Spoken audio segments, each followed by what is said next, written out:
नमस्कार, मैं वीना वर्मा हमारे YouTube चैनल एस्ट्रो वीना पर आपका हार्दिक स्वागत करती हूँ। धन्यवाद भी देती हूँ आप मेरे साथ जुड़े हुए हैं। और आज जो हम आपके साथ चर्चा कर रहे हैं वो हमारे जीवन में बहुत ज़्यादा महत्व रखती है।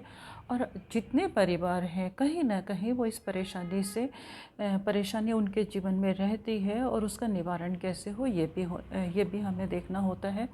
कुछ लोगों के पास डेट ऑफ बर्थ होती है, जन्म पत्री होती है, और कई कई लोग ऐसे होते हैं जिनको अपने बारे में, अपने जन्म के बारे में कुछ भी पता नहीं होता, तो उनको कैसे गाइड किया जाए।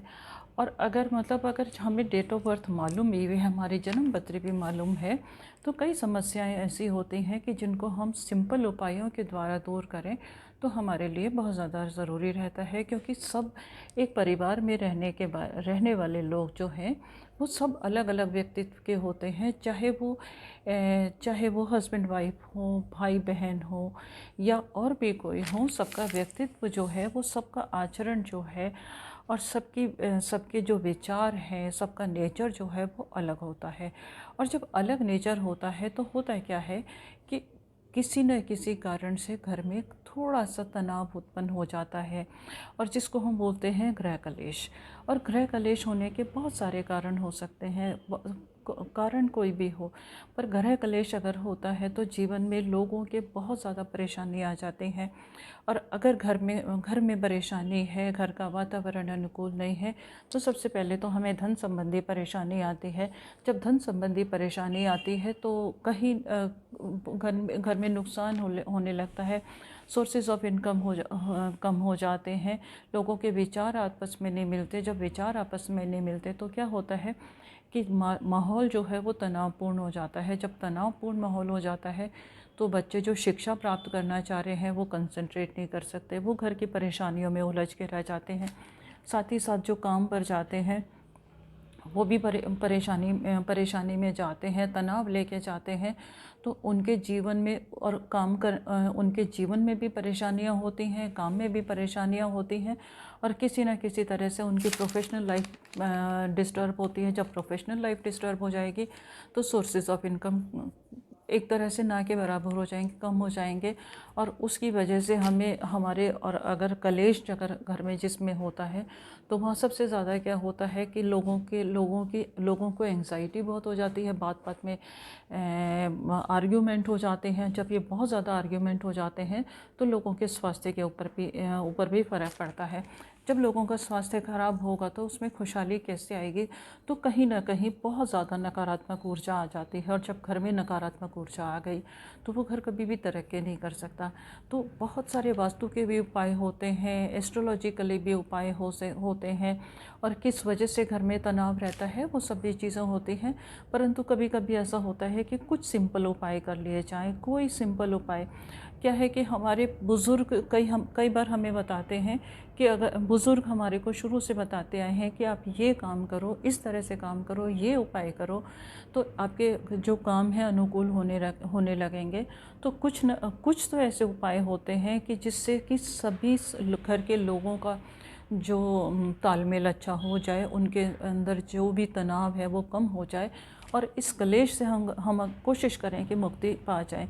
क्योंकि आप कभी भी इतिहास को उठा के देखिएगा कि जिसमें घर में वातावरण प्रेम होता है, सौहार्द होता है, संबंधों में मधुरता होती है, तो उस परिवार को कोई भी तोड़ने की कोशिश नहीं करता। और अगर हमारे परिवारों में प्रेम नहीं है, संबंधों में मधुरता नहीं है, लोग एक दूसरे को सहयोग नहीं करते, तो बाहरी शक्तियां जो हैं वो चाहे किसी भी तरीके से आएँ, चाहे उसमें हम कभी भी बोल सकते हैं कि किसी की नज़र लग गई, किसी का हो गया, और पता नहीं हमारे परिवार के ऊपर ये परेशानियां क्यों आ गई। ऐसा ज़्यादातर घरों में देखने को मिलता है, और ये सिलसिला जो है वो चलता रहता है, और इंसान जो है परेशानियों से घिरता चला जाता है। तो क्या कोई ऐसे सिंपल उपाय हैं जिनको करने से हम इन परेशानियों से मुक्ति पा लें, और हमारे घर का जो वातावरण है उसमें अनुकूलता हो जाए, और सब लोग मिलके प्रेम से रहें? कुछ तो ऐसा होगा। तो क्यों ना आज हम उसी के बारे में चर्चा करते हैं, और उसके बारे में चर्चा में हम देखेंगे कि क्या ऐसे सिंपल उपाय किए जाएं जिससे हमारे घर का वातावरण अनुकूल हो, लोगों के अंदर प्रेम हो, और साथ ही साथ हमारे ऊपर माँ लक्ष्मी की कृपा हो। जब माँ लक्ष्मी की कृपा हो जाती है तो प्रेम अपने आप आ जाता है। जब चारों तरफ से खुशहाली आएगी और धन संपत्ति आएगी, और उस जब धन संपत्ति होती है तो ग्रह भी हमें अनुकूल परिणाम देने लगते हैं, क्योंकि प्रेम के वश में तो भगवान भी हो जाते हैं। तो हम वही चर्चा करते हैं कि क्या एक दो सिंपल उपाय कर लिए जाएं, जिससे कि हमारा घर का जो वातावरण है वो बिल्कुल सुखमय हो जाए और लोगों के बीच में प्रेम बना रहे। तो सबसे पहला जो उपाय हम करेंगे वो है कि किसी भी शुक्ल पक्ष के शुक्रवार को हम क्या करें कि कहीं से भी एक स्फटिक का श्री यंत्र खरीद लें, और वो श्री यंत्र को शुद्ध करके गंगा जल से धो के और स्नान करा के उसको हम अपने घर के मंदिर में सुबह सुबह स्थापित कर लें। जब हम उसे सुबह सुबह स्थापित कर लेंगे, लाल वस्त्र के ऊपर उसको स्थापित करना है, और लाल वस्त्र के ऊपर स्थापित करने के बाद हमें प्रार्थना करनी है कि माँ लक्ष्मी आप हमारे ऊपर कृपा बनाए रखिएगा, और आप हमारे ऊपर कृपा बनाए रखिए। साथ ही साथ हमारे घर में प्रेम बना रहे, लोगों के बीच में सामंजस्य अच्छा हो, और फिजूल के जो मनमुटाव हैं वो हमारे दूर हो जाए। आप ऐसा सुबह सुबह प्रार्थना कीजिएगा। उसके बाद शाम के समय आप उसको परिवार के सभी सदस्य मिलके घर में कुछ मिष्ठान बनाइएगा। मिष्ठान में आप कोई भी चीज़ बना सकते हैं। अगर आप सफ़ेद चीज़ बनाते हैं तो आपके लिए बहुत ही ज़्यादा उत्तम रहेगा, और वो आप परिवार के सभी सदस्य वहाँ पर एक गाय के घी का दीपक जलाएंगे, और गाय के घी का दीपक जलाने के साथ साथ सुगंधित अगरबत्ती जलाएंगे। सुगंधित अगरबत्ती जलाने के बाद आपको क्या करना है कि वहाँ पे पुष्प चढ़ाने हैं। अगर आपको गुलाब के पुष्प मिल जाते हैं तो आपके लिए बहुत ही उत्तम है, और गुलाब के पुष्प जो है आप श्री यंत्र के ऊपर अर्पित कीजिएगा। और श्री यंत्र के ऊपर अर्पित करने के बाद में आप सभी घर के लोग माँ लक्ष्मी का आवाहन करेंगे, और कोई भी मधुर घंटियाँ बजाएंगे। मधुर घंटियाँ बजा सकते हैं आप, शंखनाद भी बजा सकते हैं, क्योंकि माँ लक्ष्मी को शंख की ध्वनि जो है अति प्रिय है। और शंख जब हम बजाते हैं तो बहुत सारी नकारात्मक ऊर्जाओं का जो है हमारे अंदर से जो है नकारात्मक ऊर्जाएं बाहर चली जाती हैं। जब अंदर से हमारे विचारों से हमारे घर में से नकारात्मक ऊर्जा चली जाएगी तो वातावरण तो अपने आप अनुकूल होगा। उसके बाद आप क्या करेंगे कि माँ लक्ष्मी की आरती करेंगे। माँ लक्ष्मी का आप मंत्र जाप भी कर सकते हैं। ये परिवार के सभी लोग मिलके करेंगे, और वहाँ फिर प्रार्थना करेंगे कि आप हमारे ऊपर कृपा बनाए रखिएगा।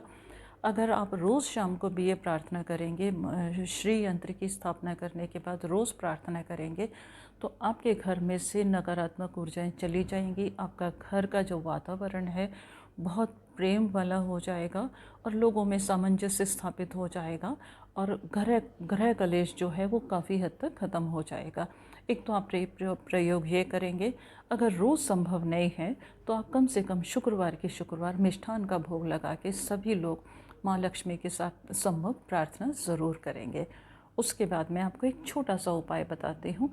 ये छोटा सा उपाय भी आपको शुक्ल पक्ष के सोमवार को करना है। शुक्ल पक्ष के सोमवार को आपके घर में जितने भी सदस्य हैं सभी लोग क्या करेंगे कि एक बर्तन के अंदर अखंडित चावल अपनी मुट्ठी से एकत्रित करेंगे। जितने भी लोग हैं, जितने भी एक एक मुट्ठी आप उसमें चावल उसमें बर्तन में एकत्रित करेंगे, और उसको आप ले जाके किसी भी सफ़ेद कपड़े में आप लेकर जाइएगा। और वहाँ पर आप क्या कीजिएगा कि सोमवार को मंदिर में जाने के बाद शिवलिंग के ऊपर जल अभिषेक करने के बाद वो आप चावल अर्पित करेंगे। आप सभी के परिवार के सदस्यों के हाथ से वो चावल जाएगा, और वो चावल आप शिवलिंग पर चढ़ाएंगे। और वो चावल शिवलिंग पर थोड़े चावल चढ़ाने के बाद बाकी चावल आप दान दे सकते हैं। और दान देने से क्या होता है कि जिन लोगों के पास भी वो जाएगा और वो चावल का आप दान देंगे तो चंद्रमा हमें अनुकूल होगा, और शिव की जब कृपा मिल जाती है तो हमारा जो वातावरण है वो अनुकूल हो जाता है, और हमारे अंदर के जो बुरे विचार जो हैं वो स्वतः ही ख़त्म हो जाते हैं। और प्रार्थना कीजिएगा कि हमारे घर का जो वातावरण है वो अनुकूल हो, हमारे घर में वैसा ही प्रेम बना रहे जैसा कि आपके परिवार में है। इनके परिवार में भी अगर हम देखते हैं तो सभी जो है, सभी का जो नेचर है वो बिल्कुल अलग है। जैसे हम देखते हैं शिव जी का जो वाहन है वो बैल है, तो वो जो है निरंतर प्रयत्न करता रहता है, और माँ पार्वती का वाहन जो है वो सिंह है।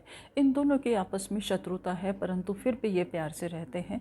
तो ये हमें संदेश देते हैं कि हम बिल्कुल प्यार से हमारे घर में रहें और हमारे अंदर प्यार बना रहे। और अगर हम भगवान कार्तिक को देखते हैं तो उनका जो वाहन है वो मयूर है, और अगर गणपति को देखते हैं तो उनका वाहन जो है वो मूषक है। इन दोनों के भी आपस में मित्रता नहीं है, दोनों एक दूसरे के दुश्मन हैं, परंतु भाई हैं। इनका संबंध जो है वो बहुत मधुर रहता है, और एक दूसरे के साथ कभी भी अगर हम देखते हैं, शिव परिवार को देखते हैं, तो हमारे अंदर अपने आप ही एनर्जी पॉजिटिव आ जाती है। तो आप भगवान शिव से प्रार्थना करेंगे, और प्रार्थना करने के बाद उस चावल का दान कीजिएगा।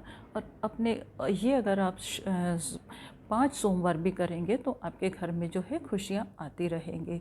और अगर आप चाहते हैं कि आपके घर में स्थायी खुशियाँ आएँ, तो ये जो प्रयोग है आप टाइम टू टाइम करते रहिएगा, इससे आपके घर में परमानेंट खुशी आएगी।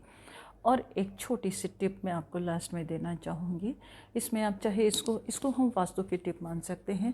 कोशिश कीजिएगा कि आपके परिवार के जितने भी सदस्य हैं, एक समय का भोजन एक साथ एक ही टेबल पर बैठ के करेंगे, तो आपके घर में ऑटोमेटिकली जो है वो प्यार बनता चला जाएगा। उस वक्त भी आप क्या कीजिएगा, कोशिश कीजिएगा कि जैसे आपका सारा भोजन है अपने टेबल पे रख लिया, जितने भी लोग हैं आपके परिवार में, और एक दूसरे को एक एक दो दो चीज़ें अपने हाथों से दीजिएगा, ऑफ़र कीजिएगा कि आप ये लीजिएगा। ऑटोमेटिकली आपके घर में, परिवार में संबंध जो है लोगों के बीच में मधुर हो जाएंगे, वातावरण प्रेम का होगा। जब घर में प्रेम होगा तो सुख संपत्ति सब कुछ आपके परिवार में आ जाएगा। उम्मीद है एक छोटी सी जानकारी से आपके जीवन में अपार खुशियाँ आएंगी, और आप सभी जीवन की हर खुशी को एंजॉय करोगे। इसके साथ ही मैं आपसे विदा लेती हूँ, और आगे भी उम्मीद करती हूँ कि आपका मेरे को सहयोग मिलता रहेगा। और मेरी कोशिश रहेगी कि मैं छोटे छोटे उपाय भी, ज्योतिष की जानकारी के साथ, वास्तु की जानकारी के साथ, छोटे छोटे उपाय भी आपके साथ शेयर करूं, जो कि जिन लोगों के पास आपके जन्म की जानकारी नहीं है वो भी इनसे अच्छे से लाभान्वित हो सके। तो आगे हम करेंगे कि सभी तरफ सफलता हमें कैसे मिले, इसके बारे में मैं उपाय जो है आपके साथ अगले एपिसोड में शेयर कर